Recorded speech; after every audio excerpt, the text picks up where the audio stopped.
Hey, what's up everybody, and welcome back to News Dose. And one thing that we've talked a lot about on this channel within the last year is that Bethesda acquisition by Xbox. I know there's a lot of excitement for this Bethesda acquisition because not only do they have a lot of studios, but there's also a lot of talent here and several beloved IP. I mean, you have the Doom franchise, you have Wolfenstein, you have the Elder Scrolls, you have Fallout, you have Prey, and there's just so many more. But one of the games that I think fans are the most excited for looks to be a little further out than what we may have previously thought. Yeah, you might have to prepare to wait for one of their biggest games in the pipeline, so we'll talk all about that today. Now, another thing that we've talked a lot about on this channel are those Silent Hill rumors, and it's starting to come to fruition. Yeah, it looks like a new Silent Hill game might be in development after all by a pretty interesting studio, though not everybody's particularly too happy about this, so we'll talk about that one as well. Now, with that said, we do have plenty of other things to talk about today, so let's go ahead and get right into it, starting off with Remedy Entertainment. Now, I am a big fan of Remedy Entertainment as I do believe that they are one of the best developers at making single-player driven games. I mean, I absolutely loved Alan Wake, and Quantum Break I think was a bit of an underrated game, but possibly their best yet might be Control. Now, Alan Wake kind of sticks in my mind a little bit more because of its story and the way it ended, but Control as just a whole package I think might have been their best attempt yet. It had a great story as you've come to expect from Remedy Entertainment, but it also had amazing visuals, some of the best that I've seen actually. I loved the Metroidvania style gameplay mixed in with some really strong gun mechanics and like superhero abilities, and you know, overall, Control was just a really good game. And if you did like Control, well, you're probably going to be pretty happy with this news because 505 Games and Remedy Entertainment signed a contract to develop a few more Control-related games. Yeah, so check this out. Remedy Entertainment and 505 Games are now teaming up to make two new Control games, one being a cooperative multiplayer spin-off set in the same universe that's currently codenamed Condor. Yeah, that one was a little unexpected as I'm not exactly sure how this game is going to work in a cooperative style game, but it does look like Remedy Entertainment knows that this is going to draw some type of scrutiny. Their official statement on this game was that we get that there is going to be skepticism about multiplayer, but I believe we can create shared experiences without compromising the unique DNA of who we are or the stories we want to tell. So based off that quote, it still sounds like they're going to have some good stories wrapped up into this PvE experience. And you know what? I'm just going to go ahead and trust Remedy Entertainment here because, I mean, they've made so many great games in the past. I just think that they're going to make another fun experience here. But the one that you're probably going to be a little bit more excited for, and I'm definitely more excited for this one as well, but they're also working on a second game as well that's being explained as a bigger budget Control game that further expands the Control franchise. Yeah, so right away, this is going to be really exciting if you did like the first Control game, because this does appear to be some kind of sequel, though I'm not exactly sure if this will be a direct sequel or not. Something that they mentioned about this quote-unquote upcoming sequel was that Control is more than one location, character, or story. Now, they did say that this game was going to be something ambitious, which is a really good sign, but based off what they're saying here, I mean, we could see different characters entirely. Regardless, I will be really interested to see what they can do with the Control universe moving forward, as really, I think that's an excellent game, and I think they can do a lot with a universe like this. With that said, though, I mean, it sounds like Remedy Entertainment is going to be quite busy this generation. Not only do they have both of these games in development, but there's also some pretty substantial rumors that a new Alan Wake is in development over at Epic Games. So, if all this pans out, it's going to be a fun generation for fans of Remedy Entertainment. Moving on, we have some new PlayStation Plus games for the month of July, and then also Xbox games with gold. We'll first kind of go over the PlayStation Plus lineup as you get Call of Duty Black Ops 4 for the PlayStation 4. You have WWE 2K Battlegrounds, A Plague Tale: Innocence for the PlayStation 5. That one's a really good game. We'll come back to that one here in a moment. And then Virtua Fighter 5 Ultimate Showdown for the PlayStation 4. Overall, yeah, I think this is actually a pretty good lineup, and this is something we've been seeing throughout the generation of the PlayStation 5. While PlayStation doesn't exactly have an Xbox Game Pass competitor as of this moment, they do have PlayStation Plus, which they have consistently given away some great games throughout this generation. I do think they've stepped up their game here, and I think that shows with quite a few titles here. A Plague Tale: Innocence, first off, is a fantastic game. Now, this is a AA style game, and it's probably one of the better single-player driven experiences that released last generation. I always kind of explain this game as being unique in how it plays, because you do play as a couple vulnerable children running away from the Inquisition in a plague-ridden world. Now, we don't really see this mechanic be used as much as I would like to see, but A Plague Tale: Innocence does play out kind of like a stealth-based game, and I think that it does a great job with that in A Plague Tale. So, to get a PlayStation 5 version of this game, which will include a native 4K resolution, it targets 60 frames per second, it has highly improved visuals and faster load times, yeah, you definitely need to download this game if you have the PlayStation 5. Even if you don't have the PlayStation 5, I would still recommend getting this, and then when you do get it, check it out because it's a great game. But then you also have Call of Duty Black Ops 4, which obviously Call of Duty is one of the most popular franchises to ever exist.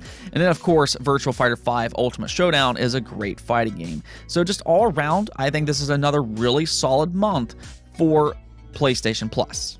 Now, on the other side of things, we also have Xbox Games with Gold, which I've oftentimes criticized in the past as they don't really seem to put a lot of effort into these games anymore, as most of their efforts put more towards Xbox Game Pass. Understandably so, by the way, but they did reveal 4 new games for Xbox Games with Gold, which includes Planet Alpha, Rock of Ages 3 Make and Break, Conquer Live and Reloaded, and then Midway Arcade Origins.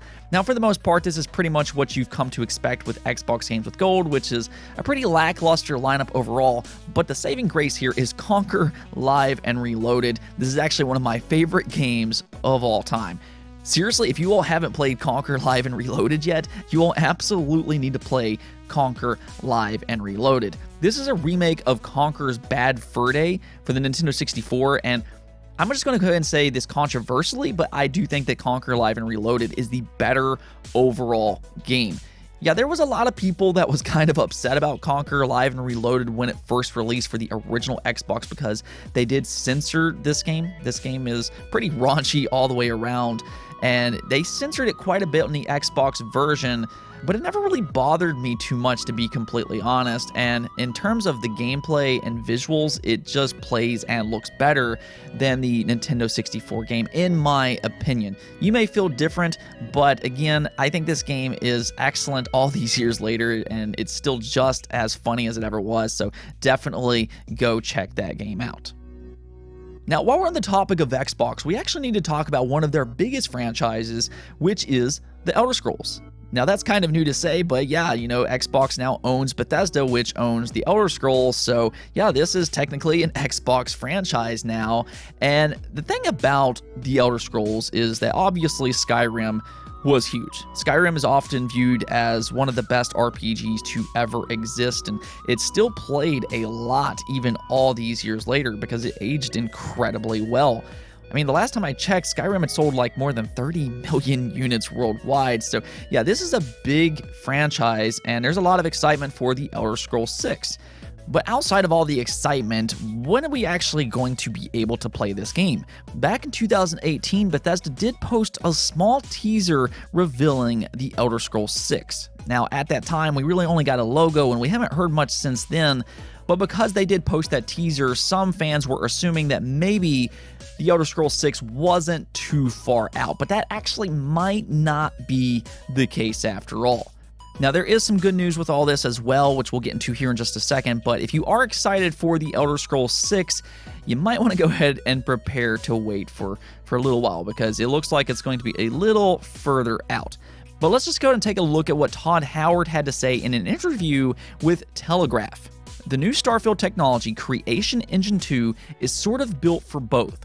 It's like a new tech base. The vast majority of our development work is on Starfield right now, but everybody works on everything, so the projects kind of intertwine. It's good to think of the Elder Scrolls 6 as being in a design phase, but we're checking the tech. Is this going to handle the things we want to do in that game? Every game will have some new suites of technology, so Elder Scrolls 6 will have some additions onto Creation Engine 2 that game is going to require. So obviously what everybody's kind of focusing on here is that he says it's good to think of the Elder Scrolls 6 as still being in a design phase.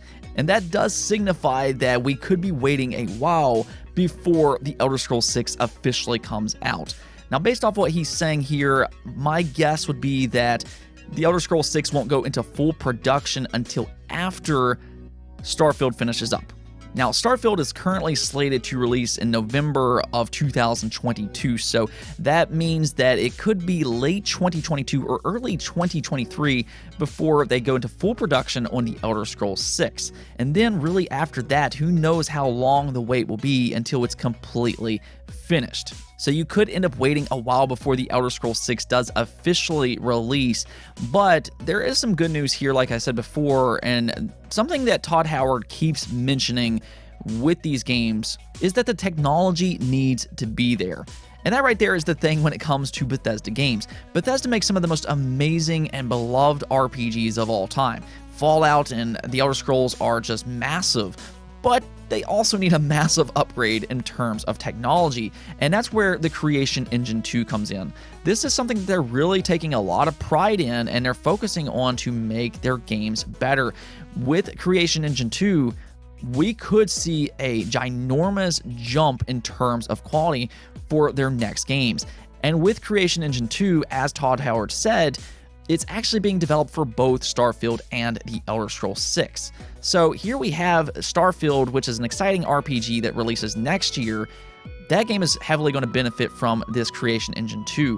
And with everything that they learn from the development of Starfield and using Creation Engine 2, they can then take that to the Elder Scrolls 6 and then make that game even better. So that is actually really exciting because you're not just getting new games this generation, but you're also going to see a completely new engine with Bethesda games, and this could be a major jump for Bethesda games, which are already good in the first place. I mean, they have amazing worlds, but with this new engine, we could see a massive jump in terms of visuals, as well as hopefully less bugs at launch. Regardless, though, it does look like we might be waiting quite a while before we officially get to play the Elder Scrolls 6. It could end up being mid to late generation before the Elder Scrolls 6 does officially release.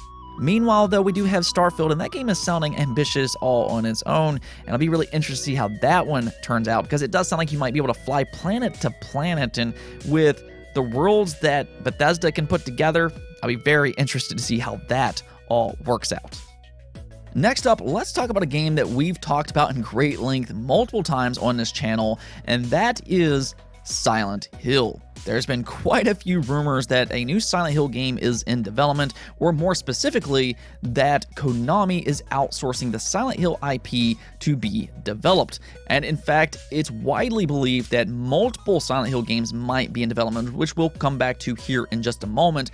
But one of those games might have surfaced online today, and that is a new Silent Hill game developed by Bloober Team. Now, there was already rumors that Bloober Team was working on a Silent Hill game because back in February, they said that they were working on an existing horror IP from a very famous gaming publisher, and this was amidst, of course, rumors that Silent Hill was returning. So there was already some speculation that the two was working together to bring back Silent Hill, but now Konami and Bloober Team have officially signed a new strategic cooperation agreement that will see the companies create games together. Now, in Konami's press release, they actually said that they were excited to work with Bloober Team and other highly regarded development partners to produce games from existing and new IPs, which is actually really interesting on its own. According to the Video Game Chronicles, Konami has already outsourced at least one other Silent Hill project to a developer over in Japan.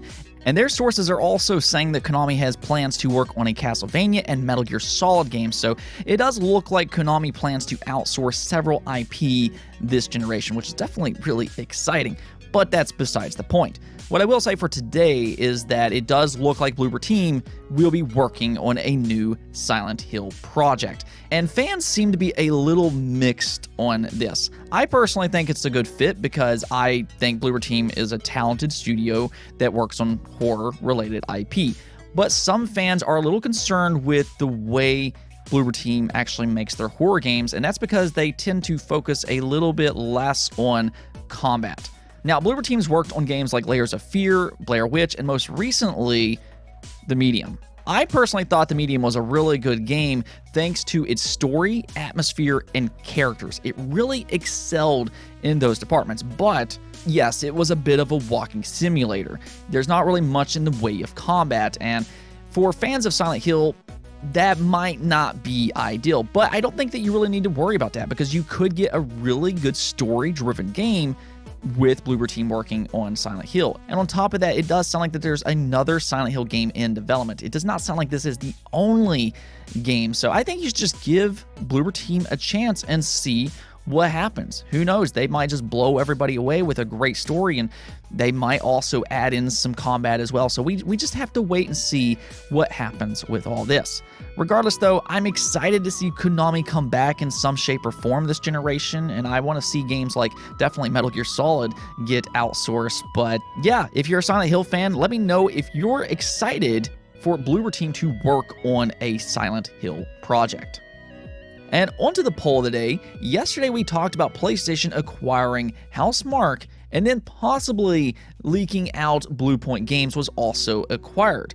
Interestingly enough, though, they haven't actually officially come out and announced this Bluepoint Games acquisition, which is definitely strange to say the least. But let's just go ahead and say that if PlayStation does acquire Bluepoint Games, what would you most like to see them do? And 46% of you all did say that you would like to see them work on their own original IP, and then the other 33% said that you want to see them do more remakes.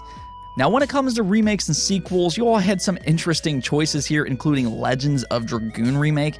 That one would be really cool. Some of you all mentioned a Bloodborne remake, and then an Ape Escape or Sly sequel, as well as a Siphon Filter reboot. That would be kind of cool as well. Maybe Twisted Metal could return. And yeah, there was just a bunch of different games here that you all mentioned that I think was definitely really interesting.